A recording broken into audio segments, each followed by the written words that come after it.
And welcome back aboard Blurred Force One with your boy Mo and your girl Polly. And this is the Supercast. The Supercast, where we talk about all things superhero and our pop culture media. That's movies, TV shows, video games. We talk about the news and do some speculation. All of that good nerdy stuff. And before we get into the podcast and the live stream today, you know what to do. Get down there and hit like on this video. And join us in live chat. Let us know what you're thinking, and we will answer any and all questions that are, relevant.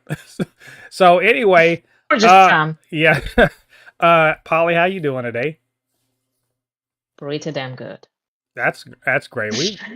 This has been you remember it's superhero summer. Now it's superhero September. That is what we are in, y'all. That's what it's gonna. Unless you got a more clever one. I had an idea, but I can't remember it now. It was something like the hero fall or something like that. Something very dramatic. Fall of but the I heroes. forgot it. I like that.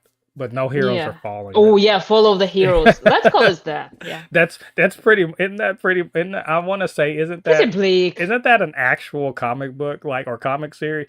That leads. Well, I'm not sure, but I know that's what they call it in Old Man Logan.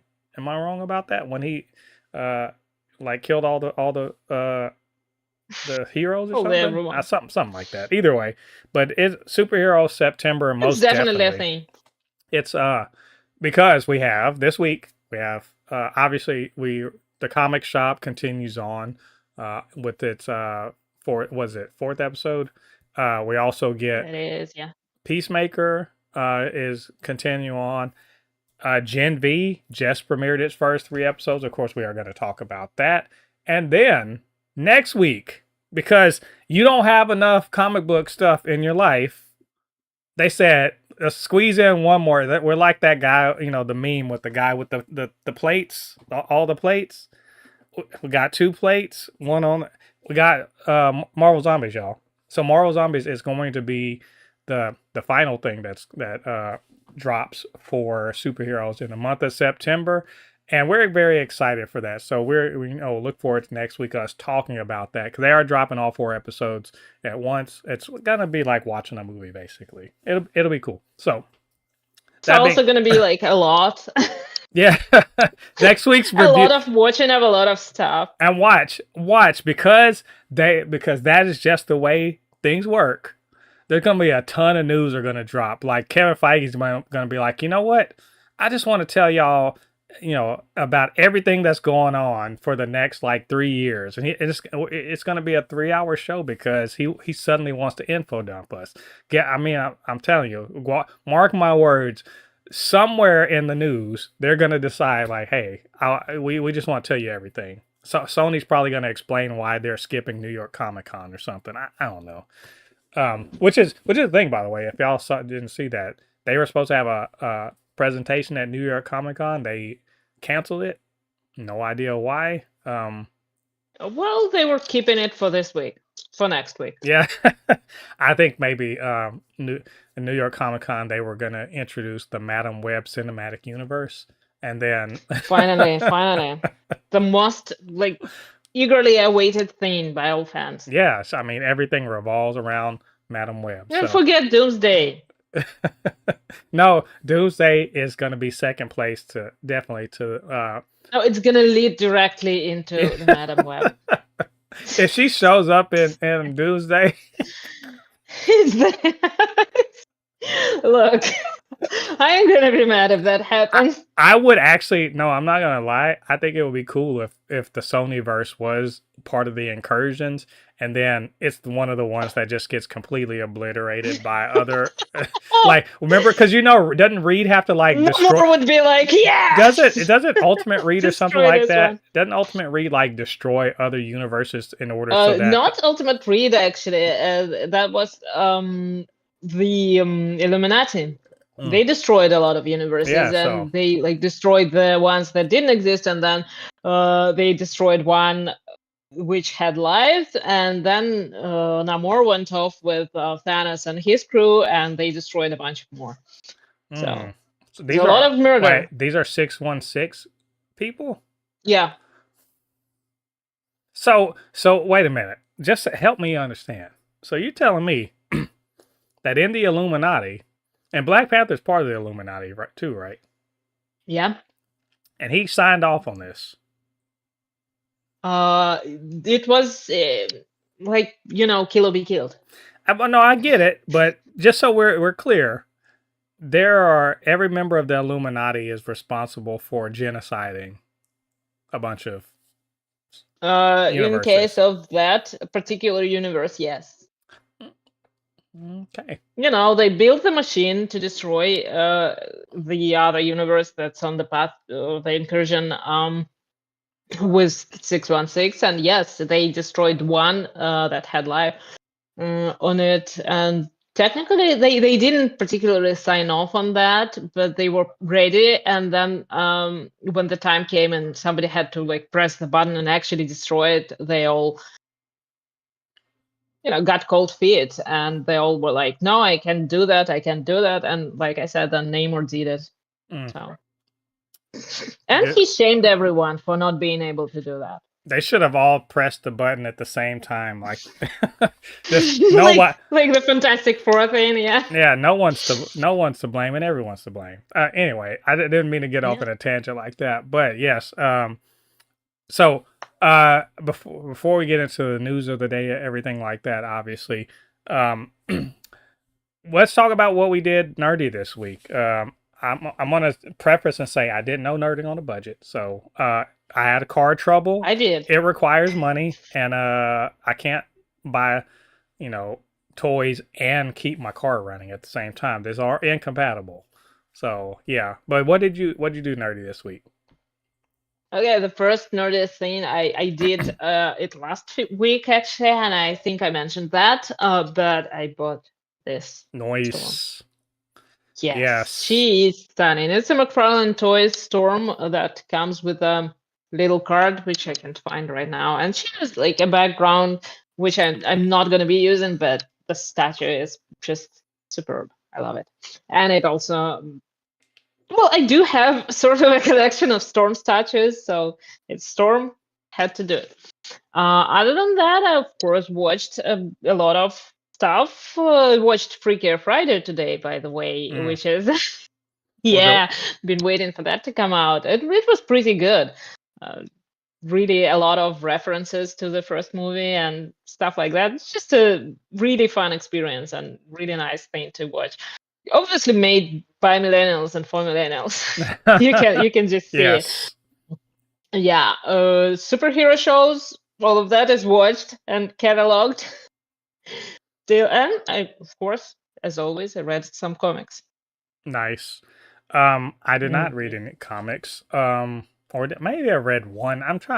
I'm still on Dawn of X. There are times I'm just gonna go weeks without reading. That's just the truth. I'll probably, I spent money on Marvel Unlimited. I probably wasted my money on it, but I don't know.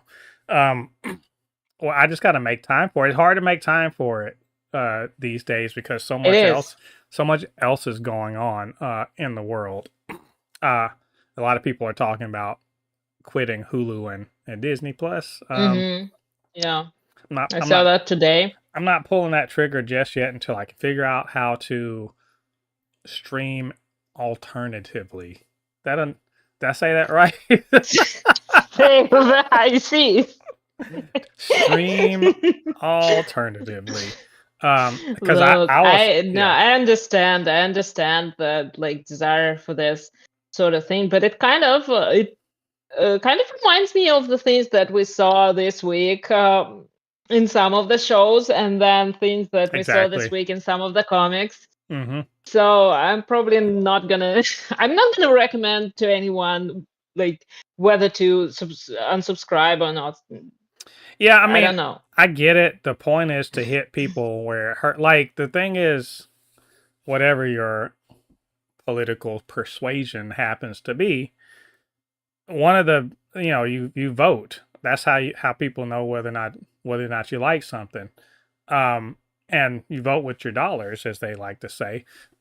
But it's got to be coordinated and whatever. But I mean, a bunch of people, getting rid of their Disney Plus and Hulu and ESPN, yeah, that hurts. It's not going to be something that they love. Um, but as I said on Threads, I'm like, it's a choice between making us happy or making Trump happy, and one one side has the ability to completely fuck up their business. The other side can just make them lose some money. Yeah, you know what I'm saying? Like, you know what it is. Look, you're from Russia. You know what the fuck it is. Like, one of Yeah, them one of exactly. them Like makes you lose money, and the other one can completely fucking ruin your business. destroy you. Yeah, that's also understandable because yeah, I think I posted about this today that it all looks very familiar, like very familiar. That's very sad that it does look Well, familiar, yeah, but we've been there, it done that, and then as much as you want to vote with your wallet, it just not necessarily has the effect you want. Yeah. I think. I mean, obviously, he loves Putin and wants he wishes he was more like him. I mean, he'll get his way in some ways, but He's on his way. yeah, but he's not as close to it as you think. Though you'll know for sure if he's there if in a few years he doesn't leave office. Then you'll know. But until then, but the other thing is like, look, if it bothers you that much, yeah, get rid of your subscription. Um, it does matter. I don't think it matters as much as people think, but as a show of solidarity, sure. As a show of displeasure, sure. It's a little performative, but also Disney Plus is a luxury, so you don't really need it. Like if it comes down to it, you don't have to have it. So getting rid of one of your luxuries to say something, all right, cool. You do that. If you don't want to do that, I'm not gonna judge you. That's all I'm gonna say. Um, so I was on Hulu. I watched an anime.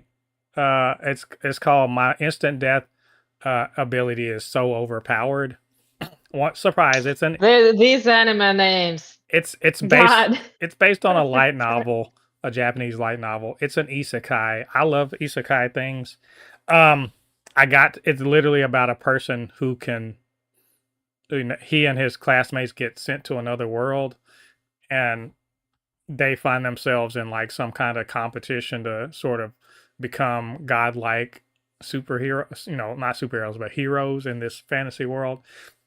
But it turns out he already has the ability to kill people like instantly, like with the thought. So it really is a person who can't be beat in a world of people who don't know he can't be beat. And he's just like killing people left, right, and center just with his thoughts, just a thought. And all sorts of things are dying. And you know what? It's not all that good. I'm going to be honest. I watched it to the end. It was only 12 episodes. It's not that. Mainly because there's no drama. There's even the POV character that's not him. She ends up having all sorts of extra stuff, and I start feeling it felt like a fan fiction come to life. Not in a good way. There's plenty. Things look cool and everything, but he literally is just like die, and the things die. So like by the second episode, you're like, oh no, literally nobody's gonna bother him. Cool, got you. And all it is a bunch of powerful people running up against him and getting like completely obliterated.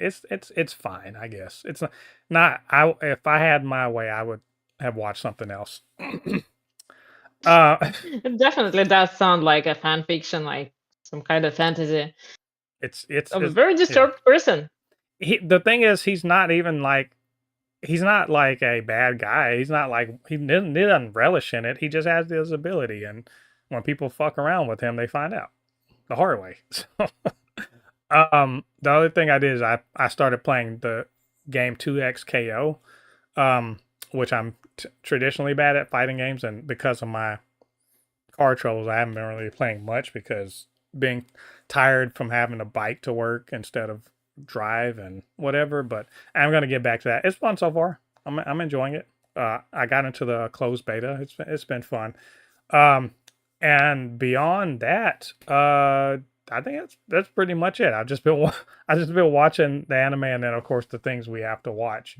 So I'm really excited to talk about those things because, as you said, as what the thumbnail for this podcast, live stream is it's way too relevant.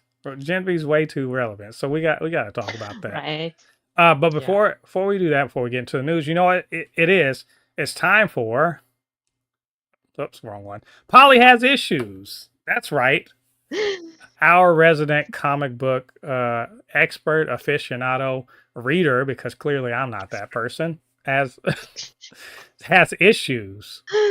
So we're gonna find out what's going on with her comic reading today. So, Polly, what issues do you have? What is going on with my comic reading? Well, I did read a lot of comics. I finally finished Morning Glories, Volume 2. Which is, like I said before, it's a comic book about a school, a very creepy school with very creepy things going on in there, and a bunch of kids who ended up in that school. It's considered to be a prestigious school, but in Volume 2, they actually move from the bigger story to kind of like spotlighting the characters. So it's getting more interesting. You get to know the characters better, and the stuff is happening. There is a lot, and I still don't know where it's going. I still don't completely understand. So it's very confusing, but I love that I get to binge read it, because this is something that is definitely better binge.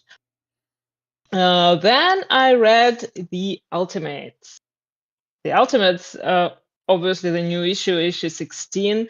It's kind of like a standalone issue that focuses not on the team, but on the one of the people who became the Ultimate.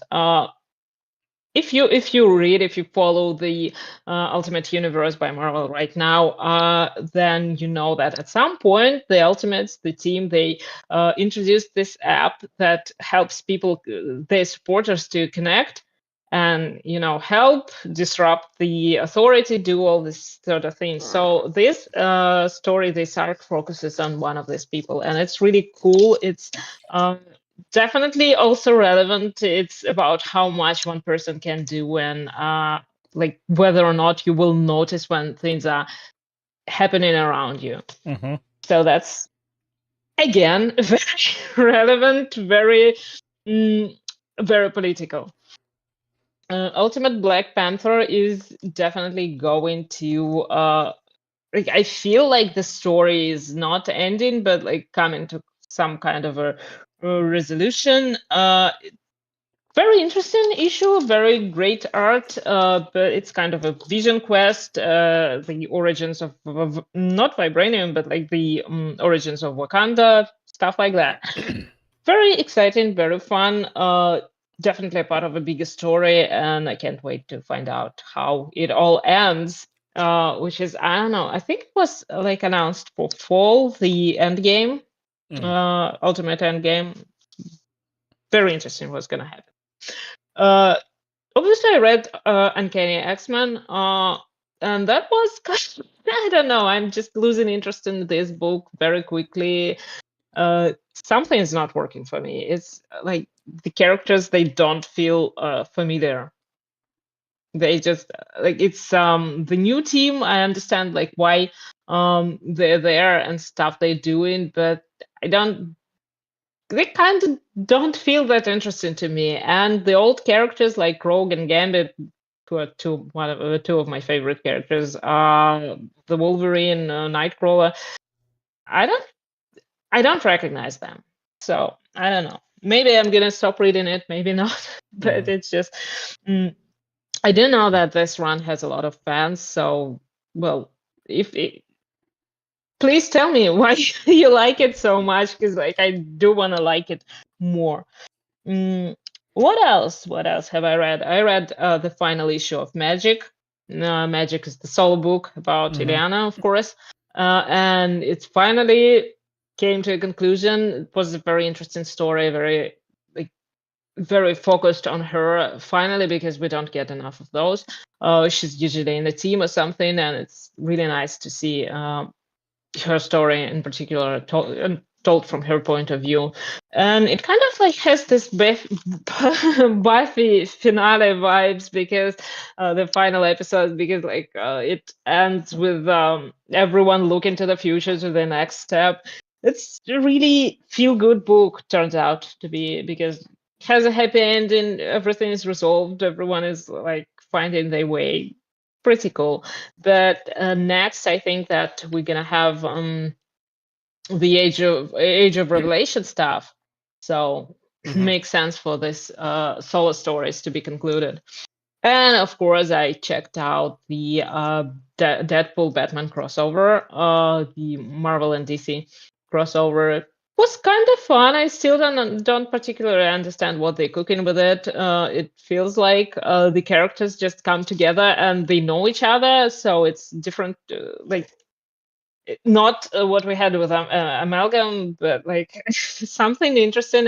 Deadpool and Batman was definitely an interesting duo, because all the commentary that usually comes from fans comes from Deadpool, like regarding Batman and stuff. So it's kind of fun. Had a lot of side stories too about Captain America and Wonder Woman, which it did have the makings of a really good, interesting story, like throughout history. I hope that they expand on that. I don't know if they're gonna, but they definitely should, because it does. I don't know. Does sound interesting. There is a Jeff and Crypto story, which is mostly just start, but it's always fun to see Jeff the Land Shark, except for when he's eating you in Marvel Rivals, which happens a lot. Like yesterday, I kept getting eaten by Jeffs. I don't know what that was. Maybe something in the water. Literally. But yes, something.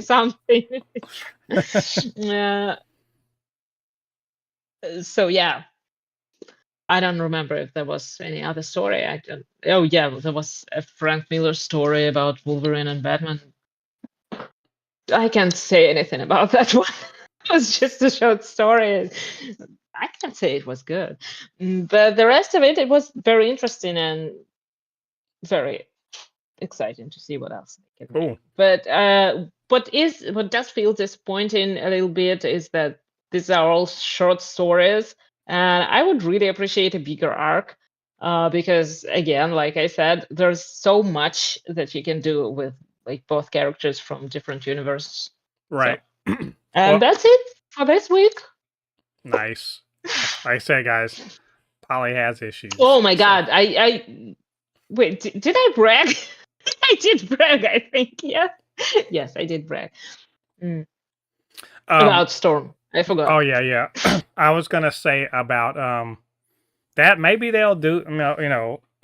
They're almost at the point of desperation where they're gonna be like, let's do a whole year of crossover comics. I hope so. I hope so, because like I know that they're desperate. I don't want them to be desperate. I want them to keep putting out good stories, but this is a way to put out great stories. So they should really not waste this opportunity. I mean, at some point they could just do amalgam doesn't have to mean let's mash up the characters and make them into, a combination character. It could just be let's mash up, the two universes and make them all coexist.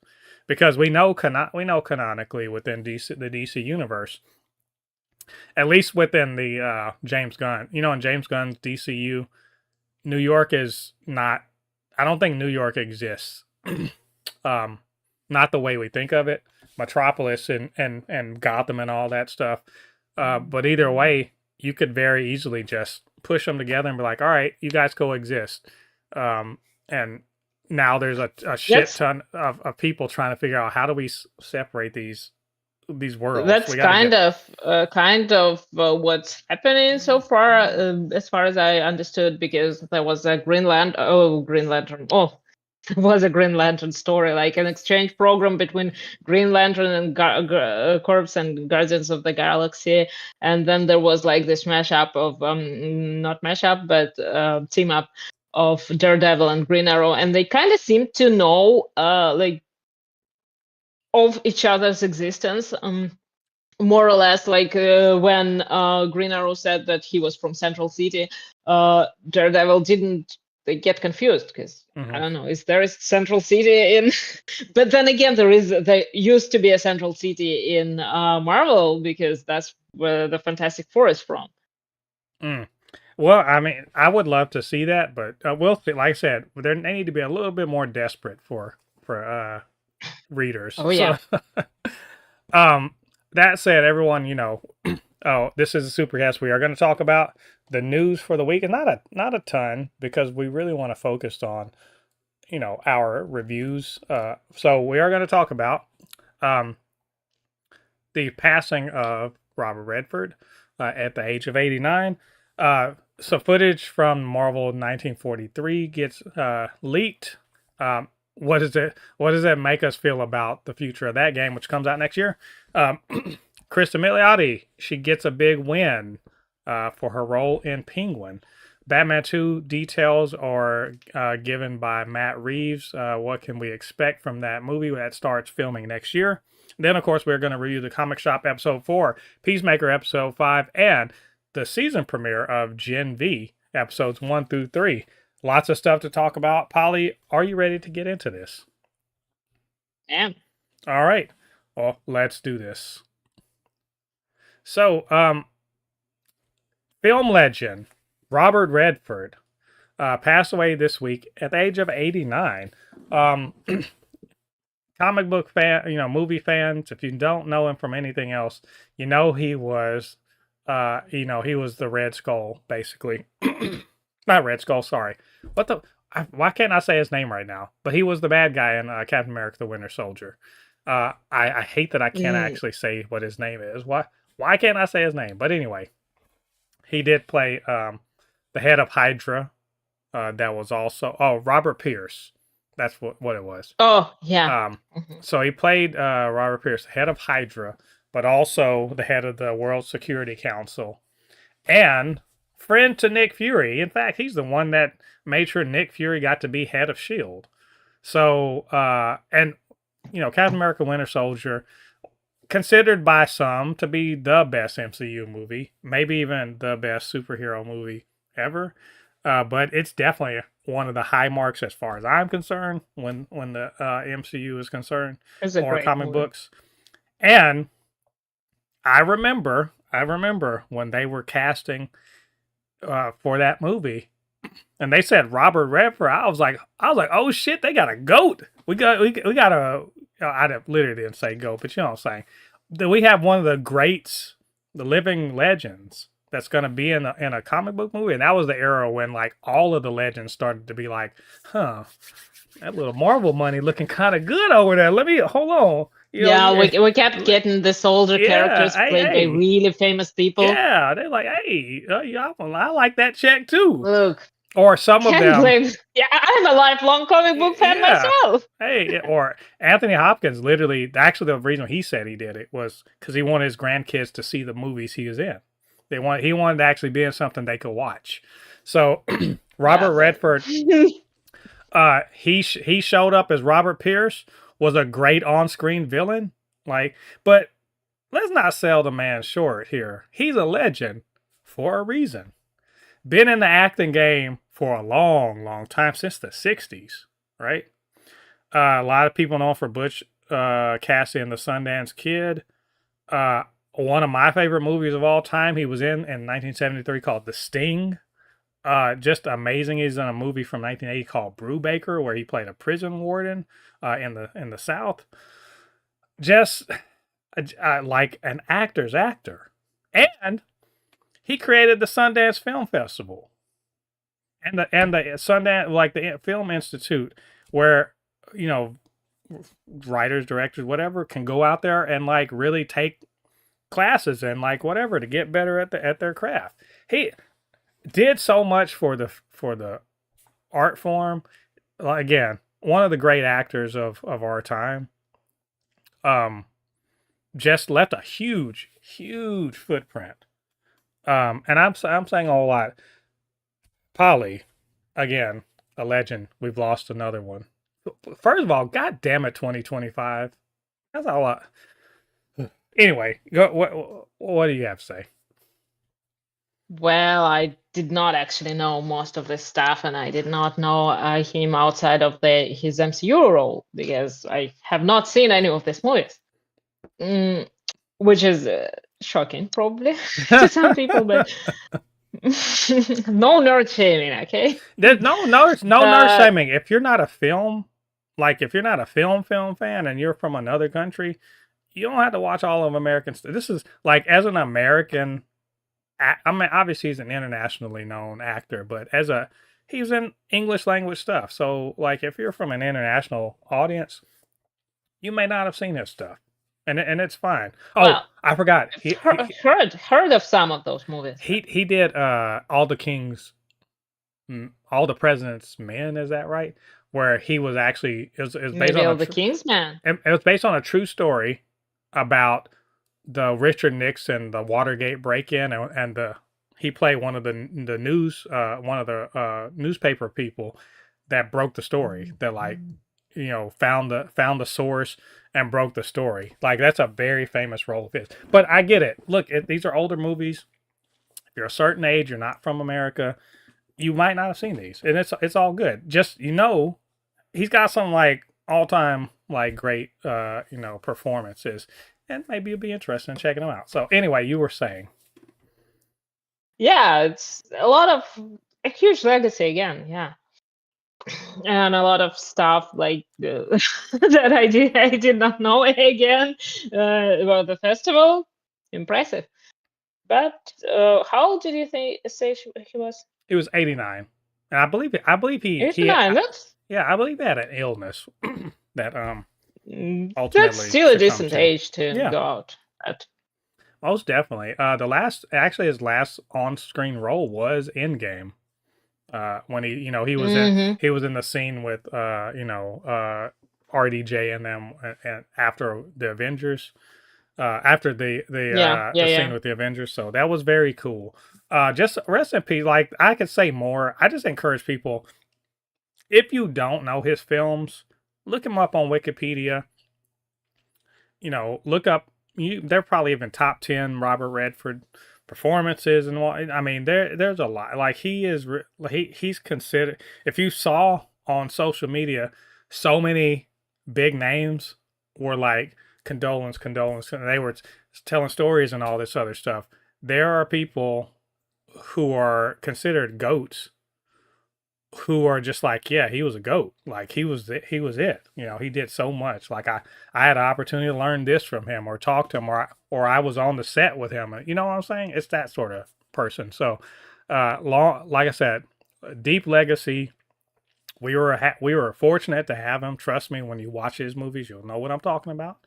We were very fortunate to have him, especially as a comic book community, superhero movie community. We were very lucky that we had him in the MCU, and just like celebrate his legacy. So rest in peace to Robert Redford at the age of 89. To something a bit more fun, but also old. Not old. Marvel 1943. That's it was the rise of, was it the Rise of Hydra? The Rise of Hydra. It's a video game that should have been out this year, but they moved. It was going to be supposed to be coming out at the end of the year, but they moved it to next year, sometime next year. But I forgot about this game. Yeah, I was exactly because of that. I remember they announced it, and that we're like, okay, Black Panther and Captain America, are they gonna be fighting? What's happening? Oh, it's World War II. Okay, bet. And then found out one of my favorite kind of online personalities and writers in Hollywood, Mark Bernardin. He's one of the writers on this. He even talked about it on Fat Man Beyond. So very cool. We got a little footage, a small amount, just this much. Apparently, some leaked footage of the game. And I just want to know: does this excite us or not? I'm gonna say there's not enough of this, because I have no idea. I mean, I see what's happening. If you guys can look it up, I see what's happening in the footage. It is not apparent to me that this is not a cutscene, or you know what I'm saying? Yeah, It doesn't look like actual gameplay footage, but if it is gameplay footage, I don't think it looks like cutscene still gameplay. It's in the game. Well, I mean, like that you're playing, where you're actually controlling the character. No, it does look like a cutscene because, like, on that speed, controlling the character. I don't know. Is it a game for like those people who play Black Panther and Marvel Rivals? Because I don't have that kind of reaction. Is there an easy mode where like the characters move slower? It's exhausting. It looked like I want to be able to play this game. It looked like if you were controlling it, it'd be like one of those things in like God of War where it slows down and lets you press a button, and then. Oh, I never played God of War. Well, or even like it's that and Uncharted and stuff like that, or even like Tomb Raider. There's some times where rather than what do you call it, or it's a quick time action where you're or even Darksiders where it's a cinematic thing, but you have to press a button at the right time or whatever in order to make them do something. It looked like it might have been that. I will say the footage is not that good because it looks choppy and weird. So I'm like, this is probably not a good representation of what we're actually going to get. That's probably why they postponed the game. I think so. But again, it might be very demanding. Like it's either going to be very demanding, like to your computer, or it's going to be like this.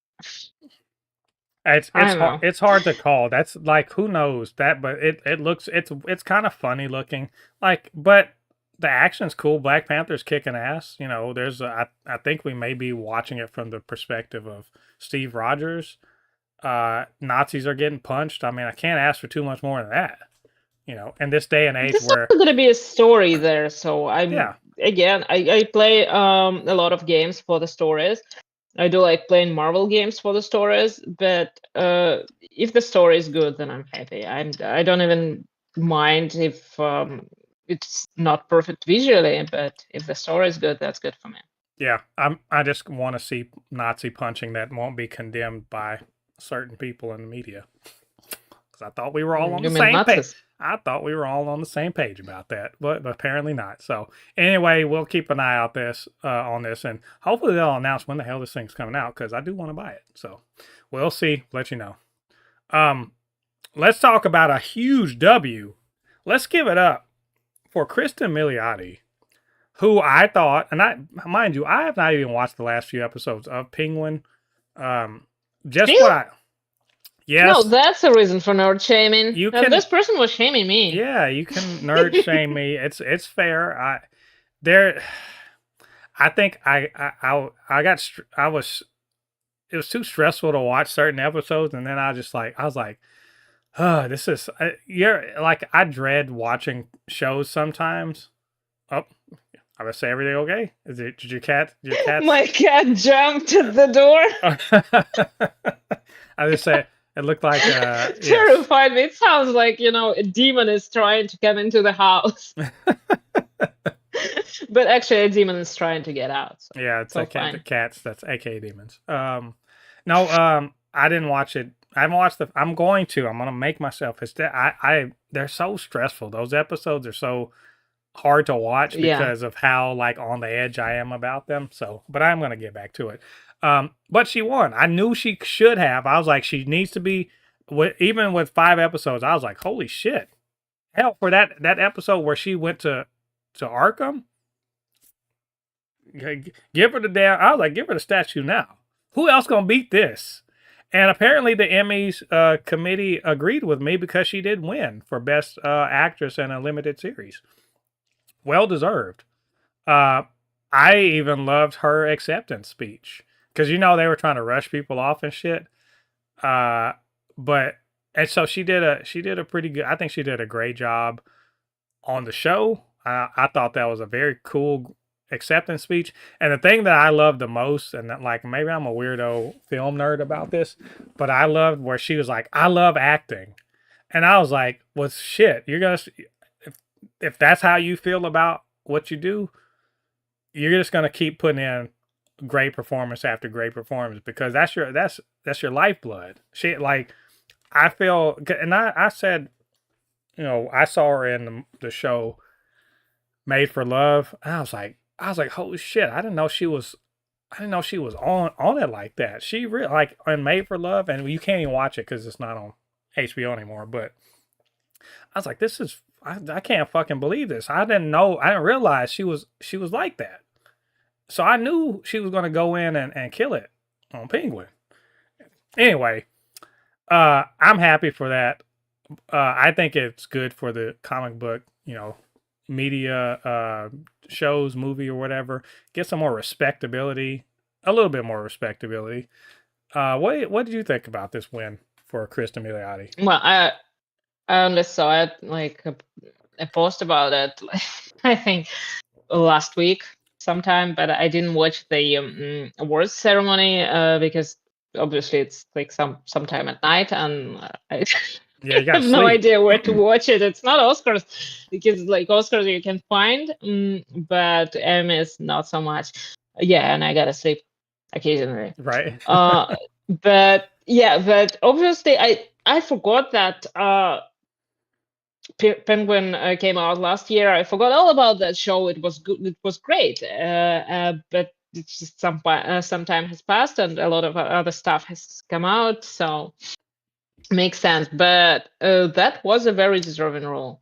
Definitely. It was a great performance, and it was so deep and interesting. And I don't remember what happened in the end, but damn, yeah, but well deserved, absolutely. Yeah. I look.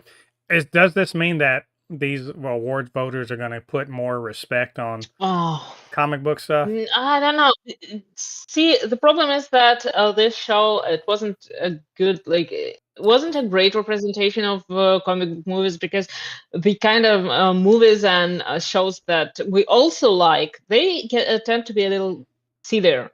This one was serious. This one was very much rooted in real life. It didn't deal with any mystic stuff and any kind of fantasy stuff, any like capes and stuff like that. It was this grounded DC thing that they do occasionally, and that does happen to be great. Like it's a great result, but it's not exactly a comic book story. Mm-hmm. So I don't think that it's gonna do much for the comic book movies and TV shows in general. But well, it's kind of like Joker winning stuff, Mm-hmm. the Oscar. No, Again, yeah, same thing. I agree. The only the time we got the closest was Black Panther, probably. Yeah, and I would just want to reiterate, Angela Bassett was robbed Yes, absolutely. and I think it was because of comic book movie bias against comic book movies. So, yeah, I don't think this moves Told them, old white man. I don't think this moves the needle much for comic book movies or TV shows. I will be convinced that the bias is over when a truly comic book property gets to exist, like, like Superman, like that kind of comic booky stuff, gets to be nominated and win. Or even nominated. I'll take nominated. Mm-hmm. But well, Black Panther was nominated, but it was nominated for the best movie. Yeah, it's the first Black Panther, yes. So I mean, I'll accept, but for these acting categories, they're so fucking snooty about it. And it's not just acting categories. I think it's like the kind of like it feels like jealousy from some creators, like that people actually watching this movie. I get it. It's not nice to look. And it's the prestige thing. But I think we'll get one. It's just for this, at least just say we'll take the W, even if it doesn't necessarily move the needle. And again, Kristen Milioti, she fucking worked her ass off for it. The writing was on point too. Like everything was set up so that she could win. And I'm just glad that they actually recognized what she did. So that's great. So, and unfortunately, we'll see in a minute. That's all we'll see of her in the DCU. or the Elseworlds, I guess they're calling it now. So anyway, congratulations to her, and hopefully we'll see more in the future. So that leads us to, let's talk about the Batman Part 2, which is related to the Penguin.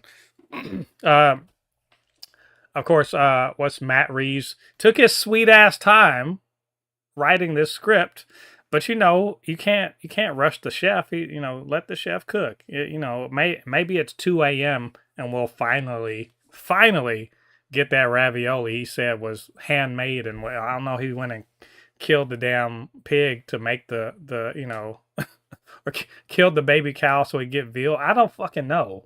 He took his sweet ass time to make it, but it's coming. He revealed some details about it in an interview. And filming begins next April, I believe. April of 2026. Yay. Still taking sweet time. Yeah. I mean, at least he got the script in a way that he wants. Matt Reeves, he is not known for, in the time that Matt Reeves has been working on the Batman Part 2 script, James Gunn's put out like 3 things. That's just gonna say, like, he's written and produced 3 things. So, but whatever, let the chef cook. Everyone works at their own pace. Yeah, even if, and I'd rather have a well prepared, well cooked meal. Yeah, even if it's at 3 a.m. and we've been sitting at the we've been sitting in the restaurant since 6. Yeah, but we have a choice between like trash noodles or a really good ravioli. So he says that the villain of the movie is one that has never been on the screen. So is what the speculation is for that. Which, by the way, there are so many Batman villains that probably none of them have been like. I mean, do you mean like not on a movie screen or not on a TV screen? Because the Batman shows, anime shows have put plenty of them on. They covered a lot of them. So I don't know. Bruce Wayne is finding it very hard to be Batman. I feel like Batman's having a very hard time to be Bruce Wayne. That in the first one, I was like, are you never? You look like you don't know how to fucking button up a shirt. Like, you ever notice that about Pattinson? Like he doesn't know how to dress himself. He's just like he's like I wish I had on my Kevlar and like spandex, because this fucking suit. Fuck this suit. Yeah, I mean, he looks like he definitely does not look like Bruce Wayne, the playboy Bruce Wayne that's supposed to have all this life that is actually a good cover for his activities, because he looks like a shut-in who lives and like probably reads a lot of books alone by the fireplace, which is not such a great cover for someone who's secretly Batman. Like, if you hide all the time, if nobody sees you during the day or whatever, again, he looks maybe like he's still in his vampire era. He looked like he looked like he played in a My Chemical Romance cover band. He looked like he would be on a watch list for potential school shooters. Like, I'm just like, God damn it, what are you doing? He did not look like a well-adjusted young man. No. And his butler didn't help. No. Let's see. What is it said? This takes Batman in a direction never done before in this way. I mean, that is. I don't even know how to. I'm like, what? He's well adjusted. Like, this Batman is well adjusted and not bothered at all by his traumatic past. That's the only way I've never seen Batman done. That's why he has a hard time being Batman. Batman's perfectly fine. He's like, damn, I don't have any issues. He's just like, I had to let my dream go. He's like, how would I be Batman if I have no vengeance in me? I just beat people up because I just, because it's something to do. He's got rich. He's just got rich guy syndrome. He rather than he's done all the he snowboarded. No. That's an issue. That's already an issue. He has no issues. He has no problems. He's well adjusted. He's healthy. He's happy. He's worked through it all. He's his vegetables. He climbed Everest. He's snowboarded in the Himalayas. He did all the stuff. He's done it all. Now he's just like, I guess I'll take up Legos or something. I Okay. don't know. I don't know. I'll beat people up. That'll do it. Oh. Let's say it says this is another murder mystery digging deeper into the corruption. I mean, it's Court of Owls, maybe. Oh my god, I love Court of Owls so much. I still haven't read it. Don't nerd shame me. But I don't feel like you can do Court of Owls without a Nightwing. I mean, I don't think he gets a Nightwing. So, No. It says that would be just odd because like they're gonna be the same age. So weird. No, he'll be 12.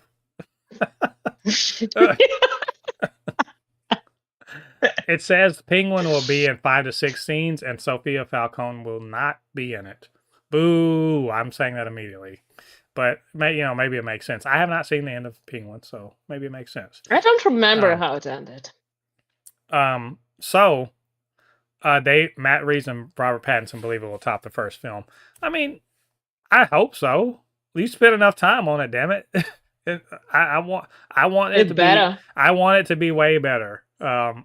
So I'm not even going to try to speculate about that villain. Like, first of all, I'm not as besides the top 10 villains that we always see, I don't know his more esoteric ones. Like really, I really don't. Hush is most. I'm trying to remember. Hush would be the one that, because Hush has only been seen in the animated movie when they did the Hush animated movie. Mm-hmm.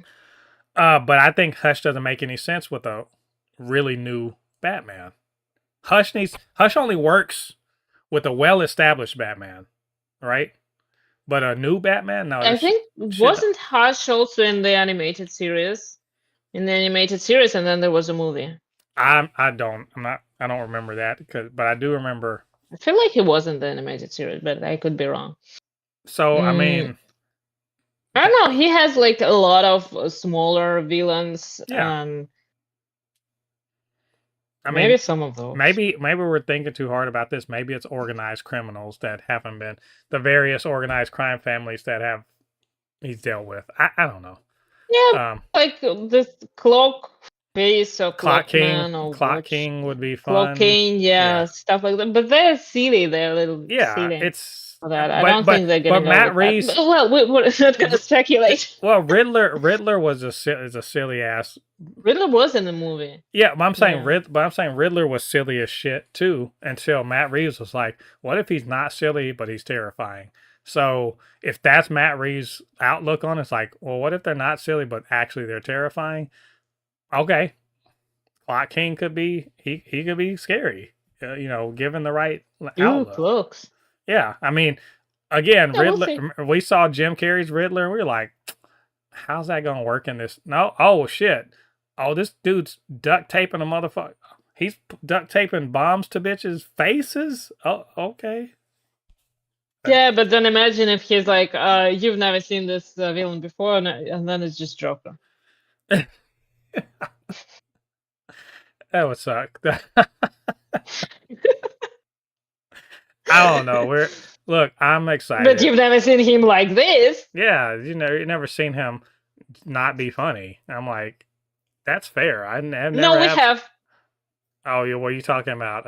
You're talking about Arthur Fleck. We'll say that for another time. I wasn't even thinking about him. I was thinking about the Gotham show.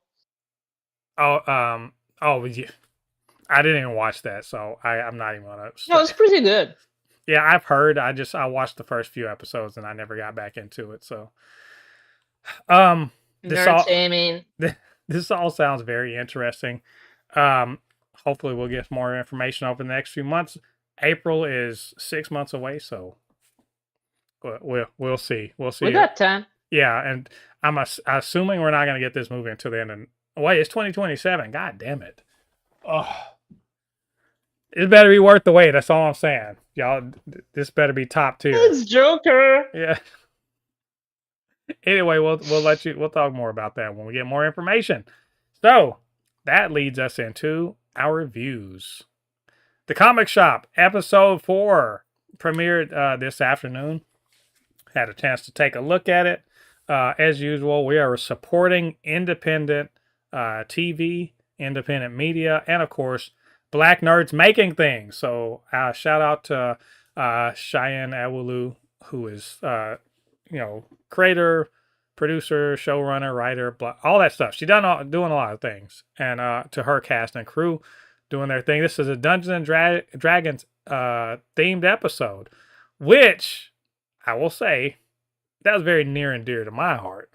I do know how to roll the dice. I've never taken a character to 20th level, but I have gotten to level 13 with one of my characters. I still have the character sheet in case anyone wants a level 13 cleric, that's got angel wings and all sorts of dope shit. D&D is cool. I love D&D. I don't, yeah. And I was like, y'all have a comic book shop show and you're not going to show love to D&D? Oh, yes, we are. Because, of course, Connor is a D&D nerd. So he's not Everett Ross this week. He's actually important to the show. He's a contributor to the story. It actually centers around him, where it's his birthday, and as part of his birthday, his friends have rented the shop out, which is kind of fucked up. Cheyenne, what? Not Cheyenne. Stephanie, what you doing? That's your friend. Just let him use the damn shop. What? Ain't nothing happening in the shop that night. Like, but she was like, she saw she was fanning out. It's not like customers are storming the doors. Yeah. But either way, I think that leads back into some of the stuff at the end of the episode. But she's too cool for school. Keith is like, I'm gonna show love, but do I have to wear this stupid outfit? And my favorite, she has become my favorite character in the show. Dominique is the best. I just want to say she is. So the thing is, if you've never actually played tabletop D&D, this will just be a funny episode to you. And like you're like, oh, look at these nerds being nerdy nerds, and that's fair. It is funny. It is making fun of D&D nerds a bit, but in a loving way. Especially in the way and Connor doing the most as the dungeon master, dressing up in the wigs and everything like that. I really love that. But it pokes fun. But if you have played D&D at a table, you know exactly everything that's going on in this. You know the person that is too cool to be there, and they're never going to do a voice. They're never going to get into the role. They're just there, right? And they're just like, whatever. And then the person that's completely the opposite, 110% in character. That's Dominique. And then, of course, we meet a few more of Connor's friends, including we find out that he has more than a couple black friends. in the form of... That was such a funny moment. It was beautiful. I loved it. We're not his only black friends. Like, they were like... But Amber, we have the very attractive Amber, who now becomes the target of... not a target, but the object of maybe a little bit of friendly competition between Keith and Stephanie. Just to see see if they could get her attention. And all the while, this is Connor's birthday, and he's not feeling very appreciated by his friends. I really like this episode. I think it's very funny, but I also like that in the midst of the funny, there's actually some character growth, or at least some conflict between the characters that requires some maturity from everybody. And we find out a little bit more about Connor and why he's not Everett Ross, at least not in this episode. It does kind of circle back to some things we knew from the first episode about his parents. And also, what's really important. We found out that Dominique is about that life, because her role playing, I was like, is that are that you? Because what's happening right now? When she was like, she's like, I fly up and stab him 13 times and spit his blood, and I was like, oh, hold on now. Everyone was like that. Her friends were like, "Oh," but anyway, no, I understand. How did you feel? How did you feel about this episode? It was so fun. First of all, yeah. Also, as someone who enjoys D&D, I really appreciated it. I was surprised a little bit by the reaction of Stefan and Keith. Like, how do you not like it? How do you not enjoy it? And even if you don't like it, could you just, dial down the attitude? Nope. I don't know. And damn, the conflict though. Seriously. Have some respect to your only white friend. It's his birthday. I don't know. It was really hilarious, really, really interesting, and of course, like the what do we call it? It's not the punchline of the episode. It was just so ridiculous. I'd like and by that I mean the theme that Connor didn't finish, like when he was talking about Amber. It was so ridiculous. Yeah, we it was a great episode. Yeah, it was. I think like these episodes are short, so they got to do a lot in those episodes. I think this one was 15 minutes. Yeah, they're about 15 minutes long. But then a lot did happen in it. So yeah, they do a good job of setting up the situation. I like that the kind of the guest starring characters, they're so quick to get into it. Like they it's because the writing establishes the characters so fast that you automatically know who these people are. So like the other D&D friends, when they get into it, they're really into their characters, but you also see a little bit of themselves outside of it, right? They all clearly, game normally, and they have a good rapport with each other. I'm glad that like Amber came in and was she was ambiguous enough so we didn't know who was winning the exchange between Keith and Stephanie. And also they just kept setting up spots where Dominique could be hilarious. I think if I'd have to say, if I had to pinpoint her type of character, yeah, let me see it. In terms of friends, she's Phoebe. She's more Phoebe than probably, yeah. But she's definitely the character that like she's have a role.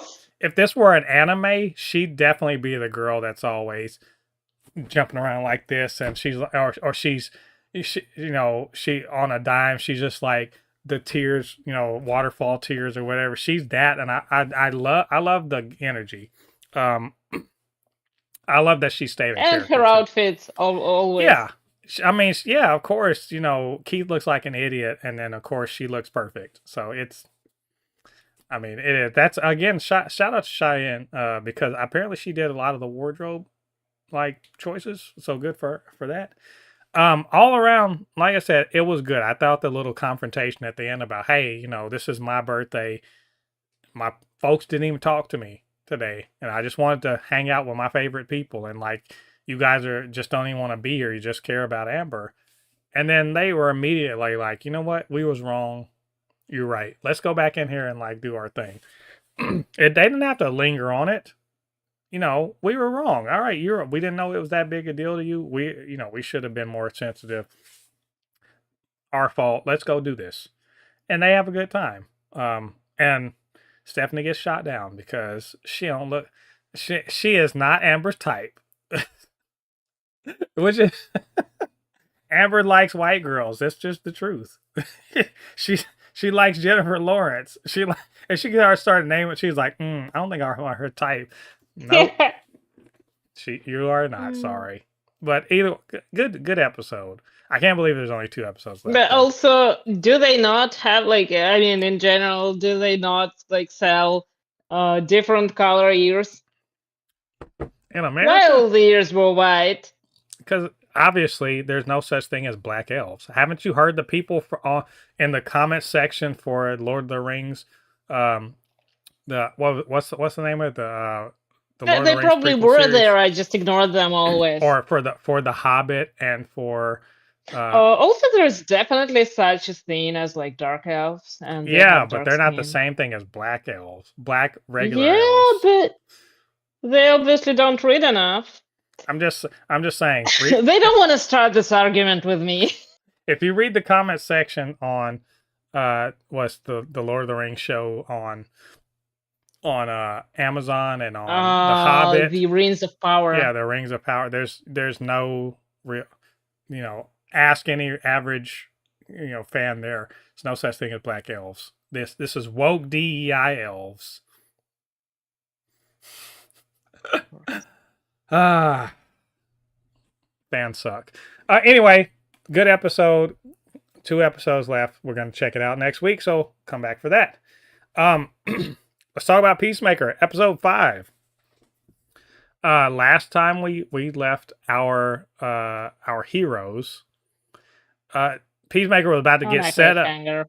Yeah, Peacemaker was getting set up by none other than Amelia Harcourt, who's trying to get back into Argus because she's tired of being broke and not going to work. So she wants to go kick ass in the name of justice and also a paycheck. So I get it. Rick Flag Jr., not Rick Flag Jr., Rick Flag Sr., he lays it on thick. I'd even say that inappropriately thick. Am I wrong? There's a vibe about Rick Flag Sr. I'm just like, if you weren't attractive, yeah, he creepy. If you weren't attractive, you would be getting hit with like sexual harassment all day.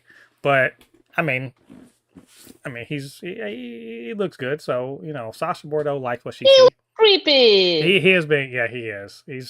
And there was a point. He's not. He looks creepy and he acts creepy, and his weird hair with the thing. He's like call me Rick, and then the other thing that's more important. There's a bit where he gets up and he squeezes her shoulder, and I'm like, he's too close. That was your son. Your son was smashing that. Are you serious right now? What are you doing? Anyway, Rick Flag Senior mad. He mad. He big mad. And Peacemaker is in his sights. Harcourt sets him up, or does she? And then that's the question. I mean, that's the question we get answered. Yeah, it's Saturday in the park, but unlike that Chicago song, this doesn't end. It doesn't end with people, sing, with ice cream vendors and people, singing songs or whatever. It ends up with Peacemaker getting that ass whooped, and getting caught up. In the meantime, we also know that, was it Adebayo, and she is getting approached for some work. Her ad worked, y'all. Fuck what Peacemaker said. Her ad worked. Somebody called her for a job, and asked her some very leading questions that I knew immediately. I was like, oh shit.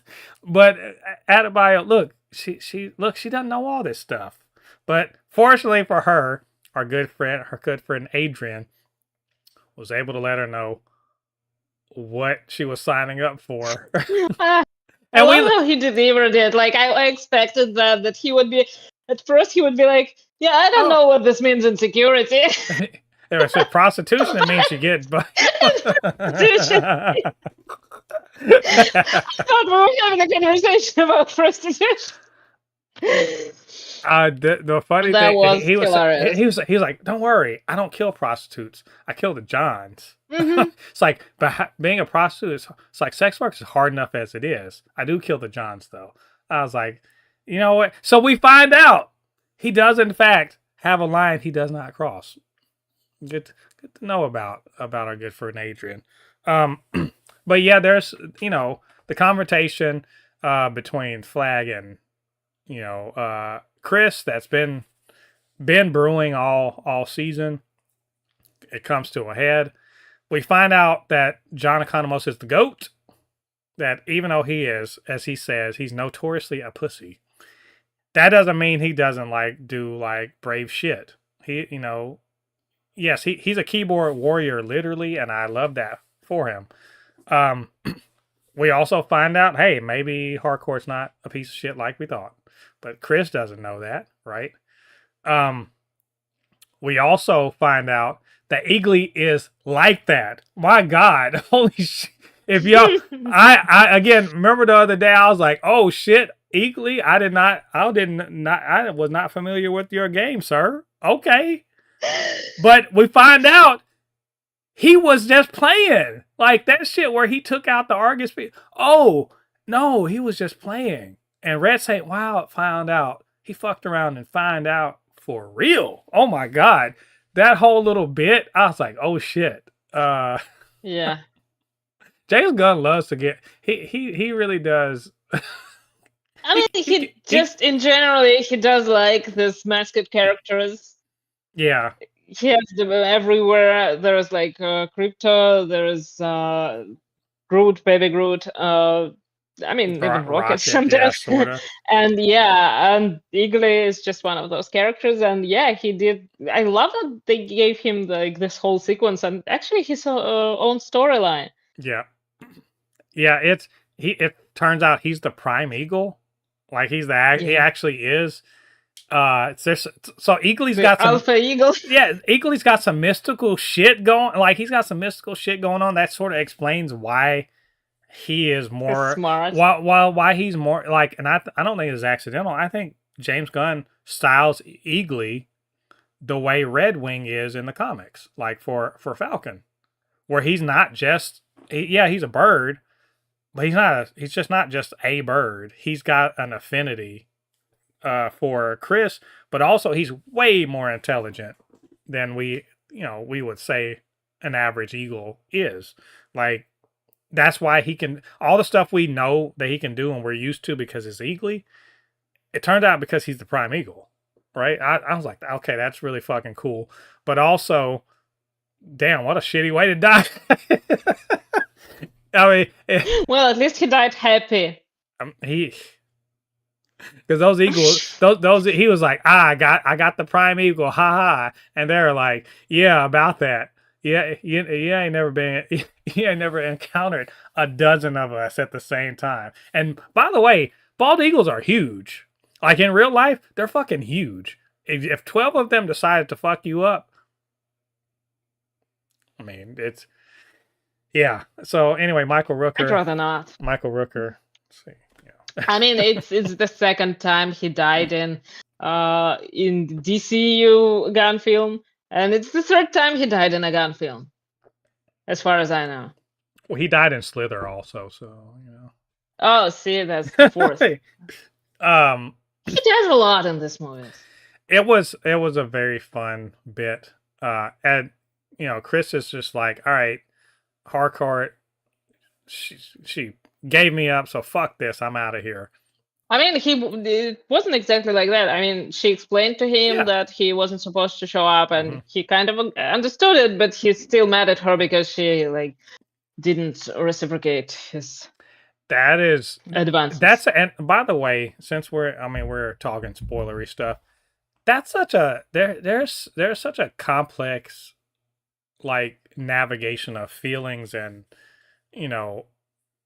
the things that he wants from her, he's not, the funny thing is he is not demanding it from her. He's not. He wants this from her. He doesn't know, he finally sort of asked, was Flag, were y'all, whatever, to kind of understand why she would say no, right? Because he's thinking he's making progress. And so once he kind of realized, he's like, oh, I never had a chance because I killed someone you cared about. And then she literally is just like, no, it didn't mean anything. I was drunk, and by the way, that's a fucked up thing to say to somebody. Even if it's true, it still is kind of fucked up because it's pretty clear it wasn't just, oh, drunk sex to him. There's more to it. So she's not sensitive at all with his feelings. I think because she's conflicted about her feelings about it, and she wants to honor Rick's memory, so she doesn't want to dishonor Rick's memory by then hooking up with the guy that killed him, right? And she's also feels bad because like he expressed his feelings, like Rick Flag Jr. expressed his feelings for her. She was just like, let's just keep it light like it is. For whatever reason, maybe because she was scared, because she didn't know what to think, whatever it is. And now she feels guilty because immediately after that, Corto Maltese, he dies before they can resolve that. So she's got like a bunch of shit going on.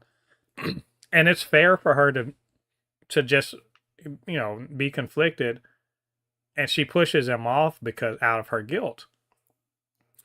But it pushes him to be like, okay, there's ain't shit here for me, which is fucked up of him. Because there's plenty there for him. He's got a whole circle of friends. Yeah, the world is kicking you when you're down, but he's kicking them. The world's kicking them at the same time too, and they're still like, "Yay, we're gonna, we'll work it out together." There's a lot going. They don't have a choice, and he does have a choice. So yeah, kind of. Yeah. Also understandable. I mean, he has this perfect world that is seemingly perfect, of course, and. If they had a world like that, wouldn't they make the same choice? That's the question. And they probably would. It kind of feels like.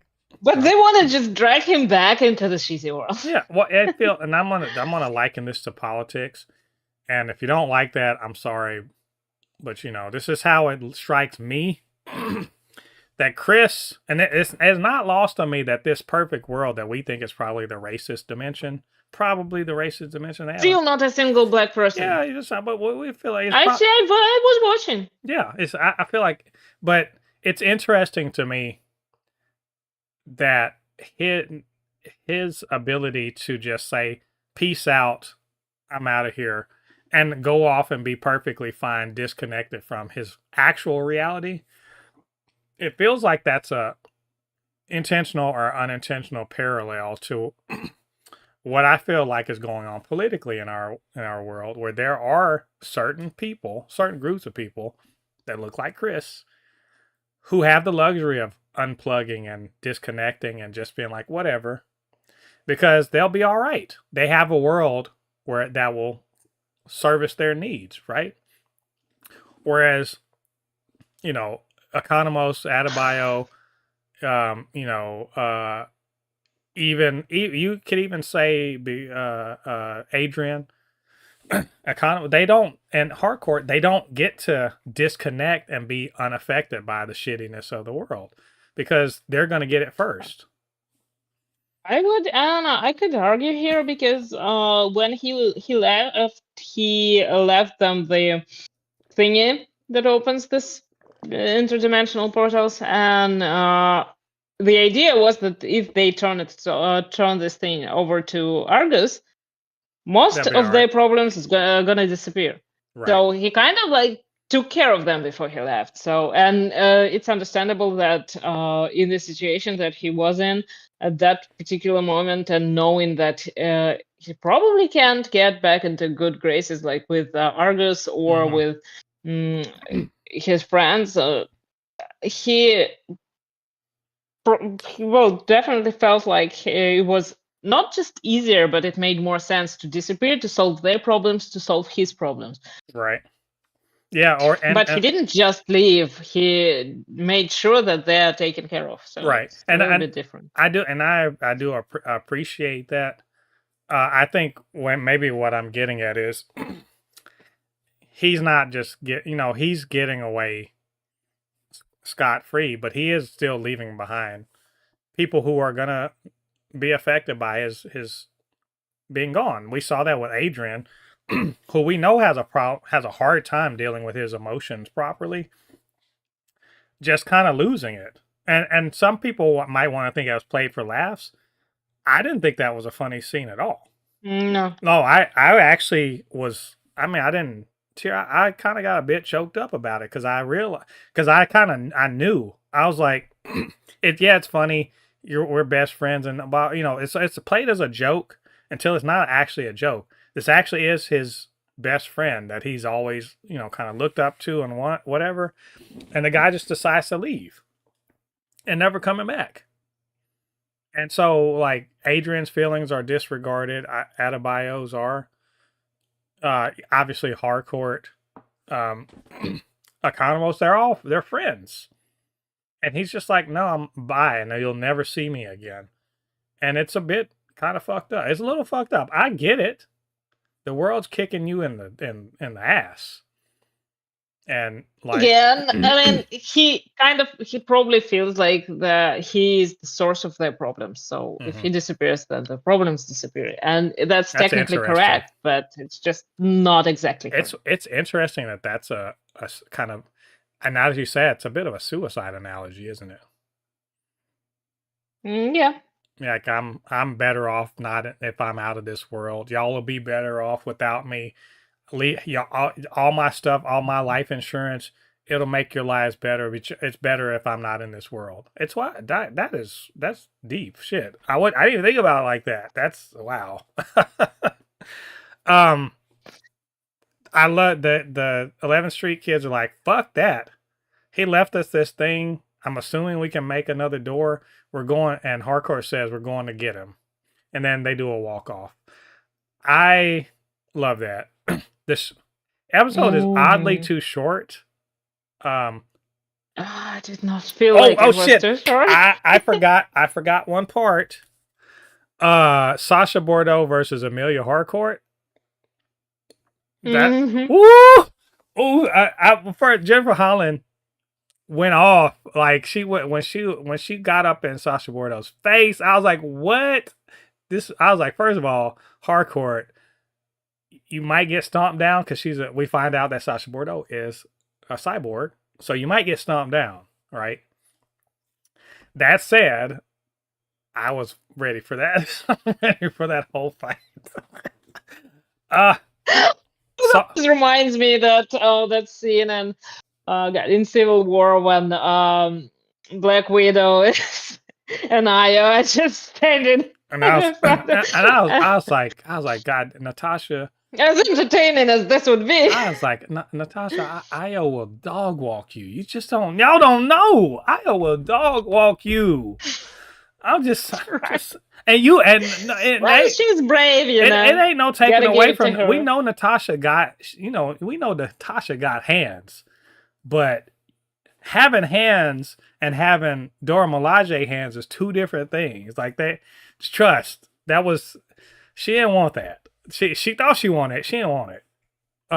And in this same way, I was like, this is awesome.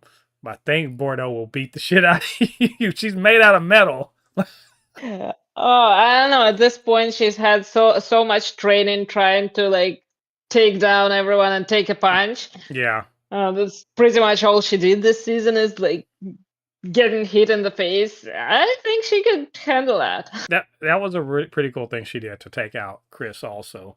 We obviously see your creep in chief and Sasha Bordeaux that's about to happen. Also no, she is playing him though. Well, Judo Master being like, I will literally rip your dick off, dude, if you call me that stupid name again. And Flurry having the sense to be like, you know what? This might actually happen. I think I'm going to be. And also Flurry being actually a good agent. When Economos, he's like, it's a good thing that you booked him in. Because he was like, I'm not with this extra legal shit. Like, I'm not with. So I was like, damn, that he's not a complete piece of shit. Okay. You just can't tell one bird from another. But it seems to me like Argos just can't get a leader who is not vindictive. What's with all the vindictive bullshit? I mean, everybody knows that they have these issues. But was he?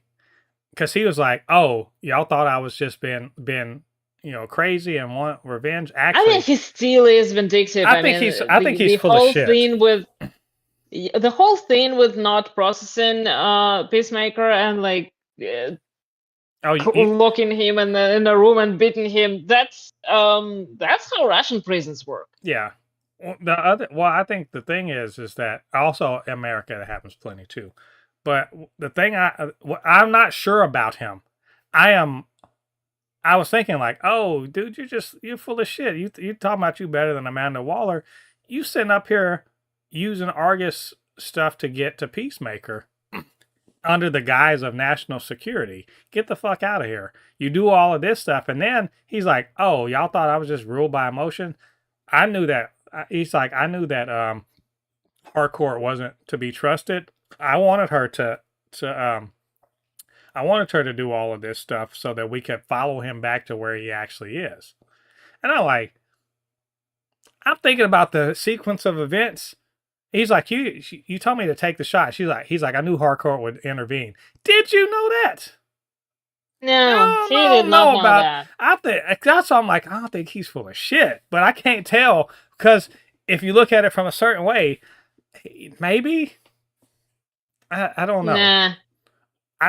I mean, I want to see again. He's obviously falling for like whatever Sasha is like he's cooking over there because she is playing him, and I don't know what her plan is, but something's going on there. I don't know, but just don't kill her off. Maybe she's trying to be the next head of Argus and also be vindictive. Let's not kill her off at the end of the season. Just don't do that. She's too cool. Anyway, I like this episode. It was very good. Probably one of my favorites so far.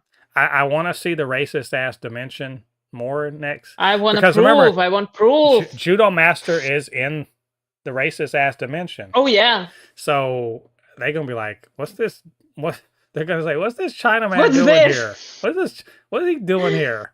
Like, and yeah, it should be interesting. Also, the 11th Street kids are going. They're gonna go to the racist ass dimension. I mean, if they're gonna go to the racist ass dimension because they don't know which door exactly is the dimension that they need to get to, and technically that everything that I want to see next is gonna take like another 15 episodes probably, and I wouldn't mind that. But I want them to like wonder before they find the right world. Yeah, it's like Quantum Leap. They just keep jumping it. Oh, well, this isn't the one.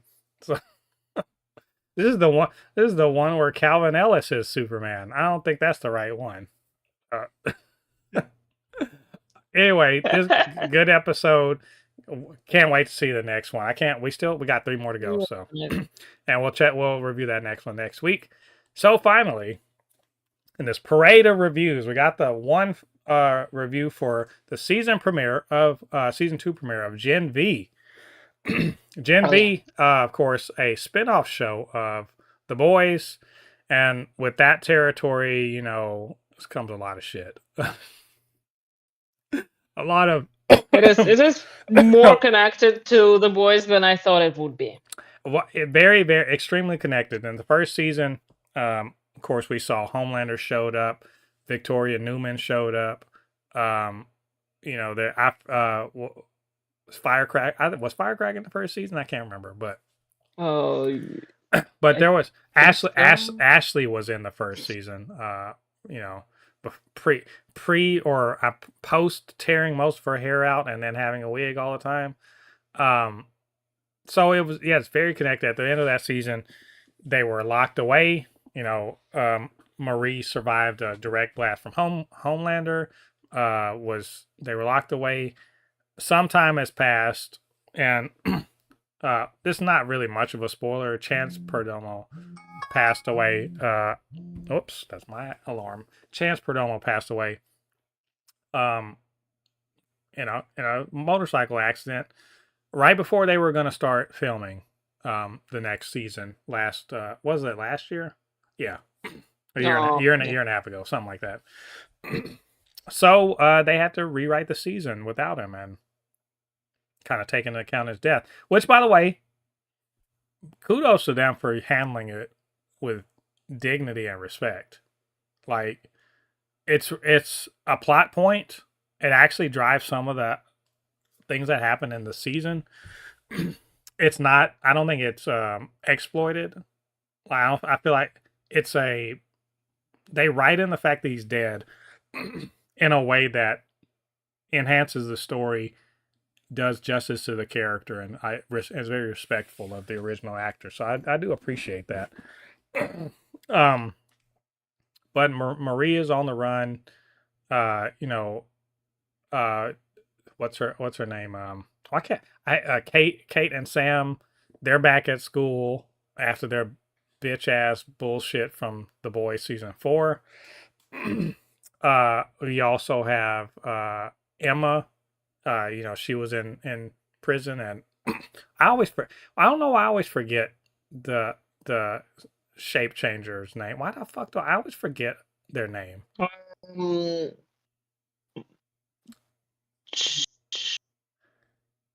Something. I keep wanting to say Chase, but that's not what it is. Either way. No, let me check. They're all back. They're all back for their sophomore year. It's going to be the best year of school ever. They're going to run for school president and all that shit. But nope, this is the era of superhero supremacy. This is another school that's trying to kill you. Yeah, it's that, but like almost literally, because they have a new dean, and the new dean he's about that life, about that superhero life. He's not, it's not all about Jordan, there you go. It's not all about like, influencing and being famous. No, it's about being better at being a kick-ass superhero, because they are afraid that humans will turn around and actually try to kill them all. It's like Timo Magneto. Yeah, so that's how they're feeling. But there's also Vought which I think I said on Threads that this show is, the writers are basically just taking the right wing talking points and putting soup into the mix. And it feels like that, but this is a weird kind of situation where, yes, they are, but, and maybe this is because maybe it's too close to home, because superheroes, or the, compound V powered people in this universe are very few. There's not that many of them. And yet, the Vought Corporation, which is primarily staffed and run by regular ass people, right, are pushing this whole humans suck, pro superhero, thing. They're pushing all this legislation, all this propaganda, all this media, right? And it feels very much like, very, very rich people on the right who are pushing all of this stuff, all this propaganda on regular ass people in order to keep themselves in power. So they're basically, this show is super political. That's what I'm trying to say. That's true, but this rich white people who are trying to stay in power, they're not attacking themselves. Right. Meanwhile, Vought, who are also regular people, are they attacking their own kind? That's a bit weird. I do think there is a character in the show that kind of encapsulates this kind. Well, there's several characters that encapsulate this. Like, obviously the superpowered kids, they're just repeating whatever. So they're anti-Starlight, they're pro Homelander. They are essentially the target, Turning Point USA. And if you know who the fuck they are, I'm not gonna mention the person that started them, because I just don't feel like dealing with the bullshit. But the point is, they're privileged as shit, and they know, but they're being told that they're under attack, and that humans hate them because they're special and gifted, and that they are going to inherit the earth. It's a bunch of like Aryan shit, right? It's a bunch of Nazi shit. It's a bunch of far right, shit, which is interesting, because it's verified later on about the extremist ideas of Godolkin, the founder of the university, who more than likely, they haven't said it yet, more than likely was a Nazi scientist. If not a Nazi scientist, was a white supremacist who worked with Vought, the Nazi scientist, right?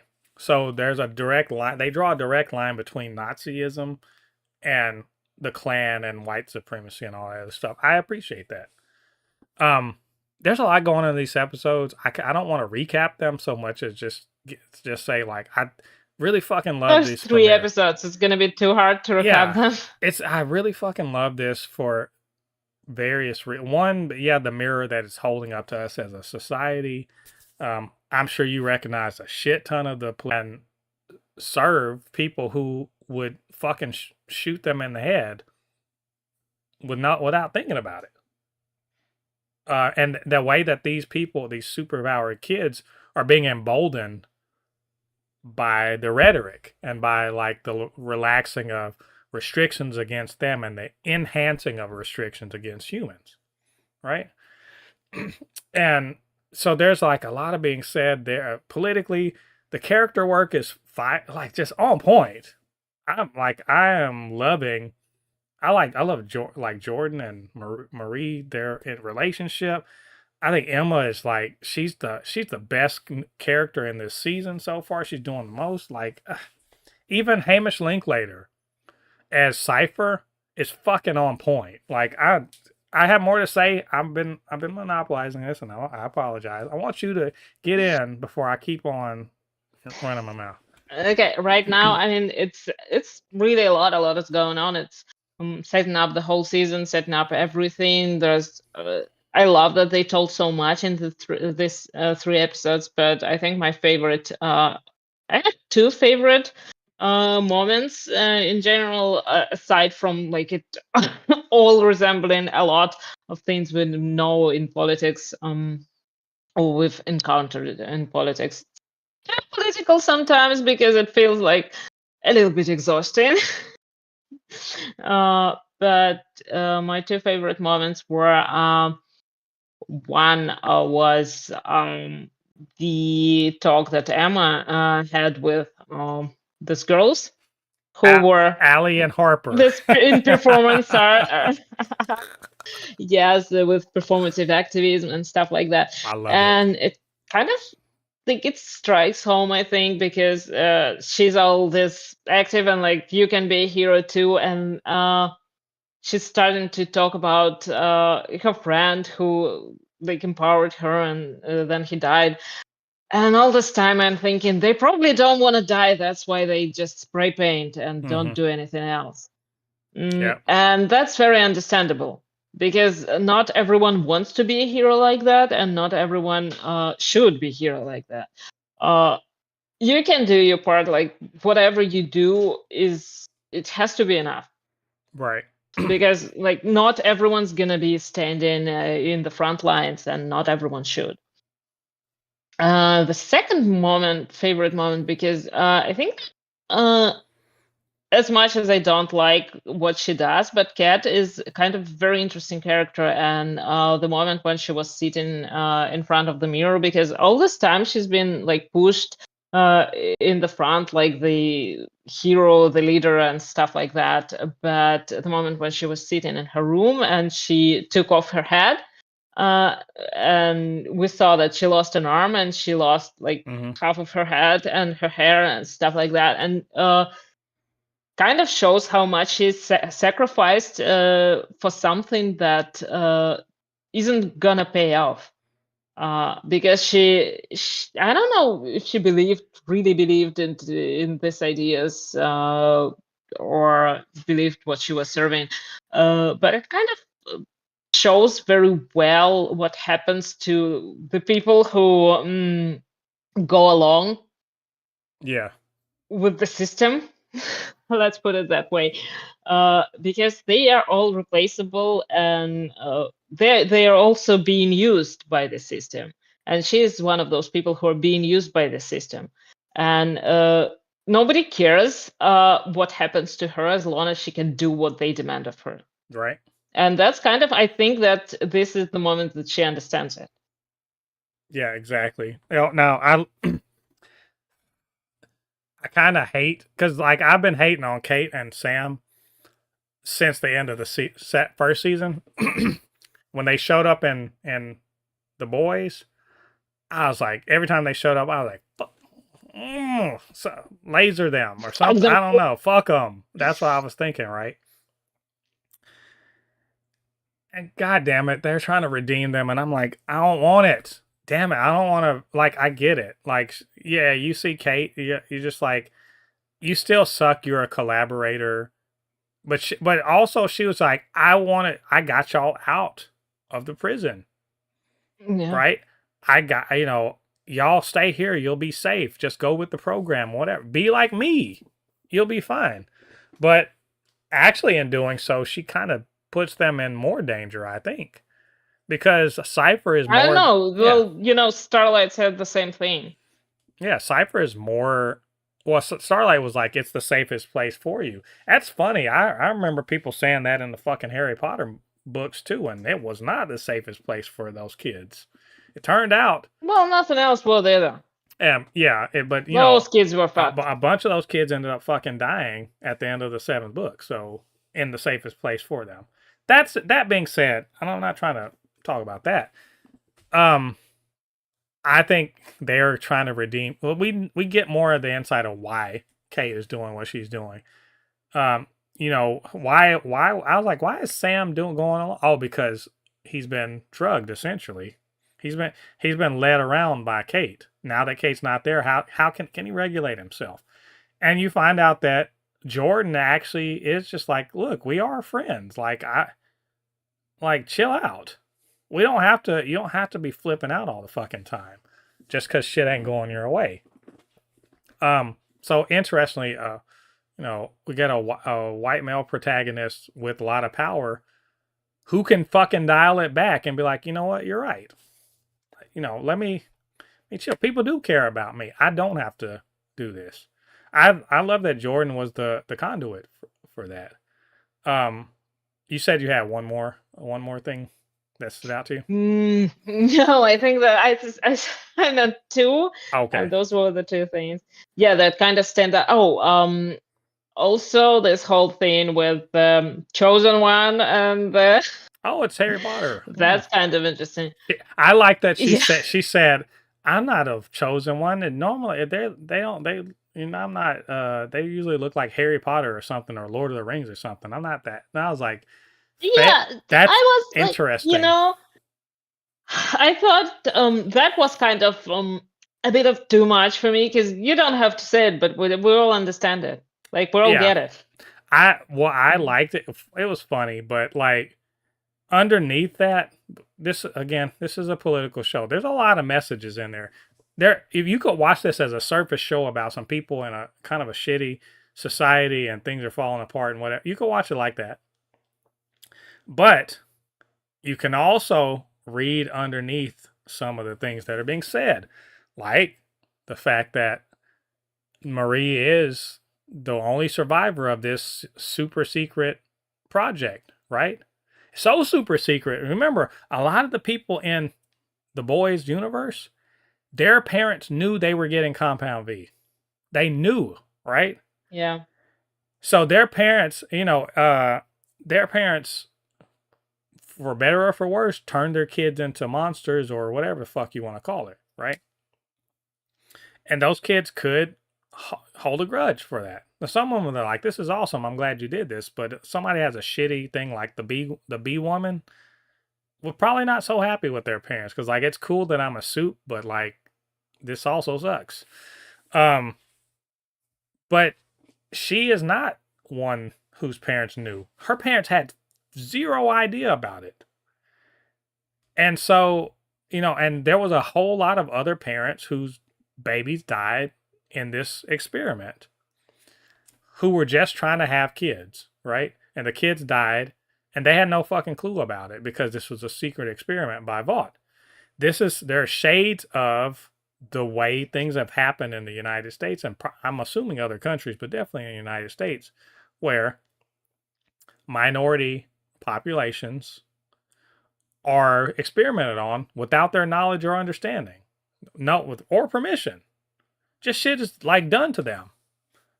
by these, white doctors who want to find out about stuff. That's, that happened in, people are like, oh, the Nazis did that. No, in America, they did some shit like that, where they did these, they exposed people to toxins, or they gave them diseases. They didn't tell them about it. They said they were treating it. They weren't treating it. They just want to see how it worked, how it worked out. So there were shades of that. It's not lost on me that Maria's a black woman, and that was a black family that happened to. Now, it so happens she got cool powers or whatever, but the point is that there are parallels you could find. I also thought it was interesting that Vought was trying to find the way to make the master race, right? He as a Nazi, he's trying to make the master race. And it's interesting to me that they need, rather than just experimenting on, because you would assume he only wants white people to be superpowered. But it's interesting to me that in order to actually fucking make the shit work, they had to experiment on black people too. Which goes back to another like sort of medical racism thing where, in order to make the thing that works for white people, they got to, black people have to be the ones, because there's the stereotype about black people being more physically fit, right? It's like there's layers. That's all I'm saying. There's a lot going on just with that. Just just reminded me of the Dread Nation book by Justina Ireland, which is an amazing book, by the way. But kind of, it came back. Well, shout out Justina Ireland, by the way. I like her. I liked her story. Absolutely, stuff. Yeah. So yeah, that all, that is all there, and I like that they're not saying it. That's what the thing that I was talking about, that spelling it out, I know that it's necessary for some viewers because some viewers just wouldn't understand it. But in general, when you're writing for smart people, they're not writing for smart people. They know they're not writing for smart people. Yeah, obviously. But that would make more sense if she didn't spell it out. But yeah, okay, that's fine too. I just, in general, I like the whole kind of journey into her past and into how she became Soup. And it was very interesting. And her aunt this whole experiment. Her whole thing with her aunt. With her parents. It's a little bit of a contradiction, because when she talks to her aunt, she after she finds out that her parents didn't know that what the experiment was about, she still says that like they shot her up with the compound V, right? And it's their fault. So I thought that's that was kind of a too, contradiction. but yeah, but she because if you know that already, you know that it's not your fault, it's not their fault, but it's somebody else's fault. There is a third party there. That was a good scene, though. Still, yeah. And I do remember that every time they were like, Odessa, what's Odessa? I'm like, it's a city. Yeah. Well, yeah, there's a city here called Odessa also. In Texas. That's not the real one. I think like so there's a bunch of things going, like there's that aspect. There's we're in a fascist turning state. How are we going to resist? That's why I like the whole thing you mentioned with Harper and Allie, and like they were roasting performative allyship and performative like opposition, that because that's what it was. She's like, we're gonna fly her the thing, that shit, like, and she's like, she's like, this is bullshit, y'all aren't doing anything. And they're like, this is like, we don't want to get it. And I get it. That the thing is as someone who actually has, she's someone who actually has done some shit and paid the price for it, it must be like, what the y'all aren't doing a fuck thing. This doesn't mean anything. Like, oh, good, you're gonna get this little barista killed because y'all are being fucking idiots about this stupid thing. You think you're doing something. It's a piece of paper, man. And look, I get it. A piece of paper can be dangerous to the authorities because it means somebody out there isn't with the program. I get that. It's still just a fucking piece of paper, like that most people's eyes pass right over. They don't care. So Emma's just like, not always. Still, it's kind of like I said, not everyone wants to go pick up a weapon, stand up in the front line, and die. I understand that. Yeah, that's how we get to V for Vendetta. That's how we get to that world. But I do love that she's just like, well, Emma's whole character arc she's the one. She's like, look, I'm about that life. I want to fucking fit. Like, there's a problem. We're gonna do something about it. I'm gonna honor. I'm gonna honor. God, why am I missing his name too? I keep wanting to say Chance. It's not Chance. Andre. I'm gonna honor Andre. I can be a hero. I will be a hero. I won't sit back. I won't stand by, and I'm not gonna. I'm gonna bide my time. But we're gonna do some shit. And I'm gonna stand up for the little guy. So I enjoy her whole thing so much. I enjoyed how she's coming on into her own, how she's kind of dragged Andre's dad into this, right? And she's trying to keep people centered. Like, look, I'm trying to be on point. We're worrying about revenge. There's more to this than just like your revenge, man. There's some shit going on, and she's trying to keep everybody on task, and I really appreciate that about her character.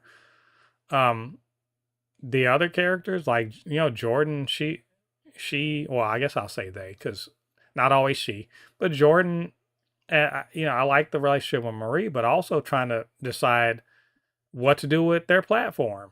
And really, it's kind of some bullshit of like springing that shit on people at the announcement, but choosing to use their platform to say some real shit and being prepared to accept the consequences. I think it's hard to watch sometimes because it's too much like what's happening in the real world. Too much. Like, I'm like, did you guys I would say, do y'all have a crystal ball? But the truth is, nothing that they're writing in this show is new. They are, that's the exactly. thing. Just because it's happening like almost like on the same time, at the same time in real life, some shit's happening. No, none of the writers for The Boys or this show are Nostradamus. All they're doing is they're looking at other things that have happened in other countries and in our country, because it has happened here too. People like to think that nothing bad has happened. Shit has happened all the time. It's just happened to black folks. Because all happened before, it will all happen again. Yeah, it's mostly happened, from Wheel of Time. But yeah. That's from Battlestar Galactica, but it's actually from Pinocchio, I think. It's or Peter Pan. I don't remember. It's a thing. One of those. Yeah. The thing is it's happened here. It's happened in other, like, the Nazis are the most prominent, but it's happened with Putin. It's happened with Stalin. It's happened with Pol Pot. I couldn't fucking go on and on. This shit has happened. Happened with the Romanovs. Yeah, there is nothing that's happening in this show is not a result of crystal balls or having some special insight. No, just open a history book. Just open the news, whatever. These people, all they're doing is they're taking current American political jargon. They're looking at what that jargon is mapped to of other places, and they're just saying, oh, this, we're gonna put this in here because that's the next step. That's why this show seems like it's prescient. It's not prescient. We're just repeating the stupid ass mistakes of other people. So, yeah, it's too on the nose sometimes, and that they're not even trying. They're being on the nose because there's a lot of the people that are helping usher in this new age of shittiness are incapable of understanding nuance or subtlety or anything. They just have to. They have to have their fucking noses rubbed in it, because otherwise they won't recognize that it's their own shit. So. Anyway, I love these first 3 episodes. I think they are great. I cannot wait for the next 5. We are going to talk about the next episode next week. So, all right. We'll have only one to talk about. Yeah, so I won't feel so stressed out. God damn it.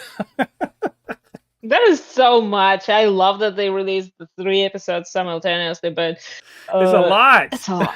It's a lot. And I felt like I missed, because I don't remember in detail. I don't remember what happened last season, but they kind of had this really nice way of reminding you without actually repeating anything. It kind of comes back to you as you watch. But again, and the stuff that happened kind of in between seasons, at first I was like, because I forgot what happened to the actor who played Andra. And at first I was like, did we see that? Like the escape attempt, did we see that? Did we watch it in season 1? And then I realized that no. But yeah, it's very cool. It's kind of like its own thing right now. It's separate enough from season 1, so you don't need a refresher. Yeah, but definitely go back and watch it if you haven't, because this is a worthwhile watch. I have a feeling. If you haven't watched season 1, why are you even watching season 2? I have a feeling that the next 5 episodes are gonna become increasingly more uncomfortable. So. Also, it had probably depressing, especially if you live in America. Yeah, my last thought, because I forgot about this. Firecracker continues to suck, but like in a predictable way. The Deep is the worst, and he's never gonna get better. Like they've decided he is going to be irredeemable, because like his whole talking about he remember he said. They formed this fraternity because they were against northern aggression against states' rights and nothing else. And I was like, yeah, that is exactly, as a person that lives in the southern American states, that is exactly how some white people feel about the Civil War. They really think they'll argue to you to death that it was about states' rights. And when you say states' rights to do what, suddenly they got amnesia. Anyway, fuck the Deep. He sucks. Chase Crawford, you're doing a great job. No, specifically, don't fuck him. Yeah, I mean, yeah. Like, you saw what he did to that octopus, damn it. So you guys, we'll watch it next. We'll talk about it next week. So anyway, that is all of our thoughts for this episode. What did you guys think about the things we talked about? Did you enjoy the new shows that we reviewed? And all of that news, did you have something to say? You know what to do. Get down there to the comment section and leave your thoughts there. And of course, you can always hit me up. supernotfunnyshow@gmail.com. Blurred_force1 on Instagram and Thread. And it's super_not_funny show on TikTok. And while you're doing that, do me a favor, get down there, hit like on this video, subscribe to the channel, and hit that notification bell. All that good stuff helps to grow this channel, helps more people to see this podcast and all of the other things we do on Blurred Force 1. And of course, couldn't do this by myself. I needed the fascism expert. Someone who, I'm not even, this is not a joke. It's not even a joke. You lived through it. Oh, damn, that is sad. You lived through it, and I need your help, because I don't know what the. Woo! Anyway, and also comic books, that stuff too. Polly, where can they reach you on social media?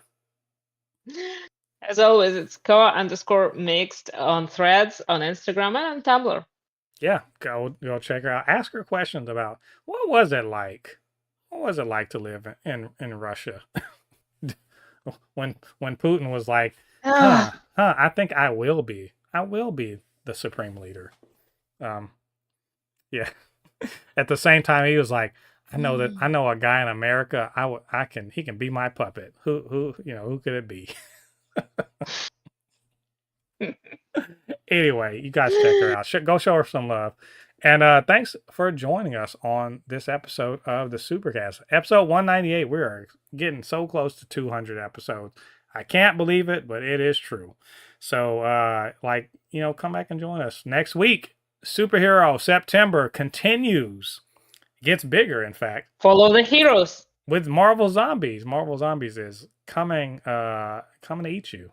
They're coming to get you, Barbara. Or they're coming to get you, Kamala, as they're going to try to eat all of the brains. And I guess, and get some superpowers. Well, too, read is safe. Read it. So that is next week. We'll be reviewing that, of course, Peacemaker, The Comic Shop, and Gen V Season 2. So until then, I've been Mo, your comment extraordinaire on all things pop culture, joined by my good friend Polly, and we'll see you guys on the other side of the thread.